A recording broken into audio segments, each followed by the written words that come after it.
วัสดีครับทุกคนวันนี้เราจะมาหาพึ่งมิ้มนะครับ วันนี้นะครับได้เรือมาครับผ่านเล้งนะครับ ทุกคนไม่รู้ว่าจะมีพึ่งไหมครับ อยู่ข้างใน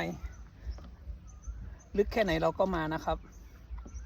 หมันๆครับพายเรือหาพึ่งครับ ตอนนี้คนขโมยเรือครับ เรือใครก็ไม่รู้นะครับ ทุกคนขอยืมก่อนนะครับ เดี๋ยวจะเอาไปคืนที่เดิมนะครับ ทุกคนไปครับพายเทียบฝั่งครับ คนพายก็ไม่เท่าไหร่นะครับสู้ๆครับทุกคน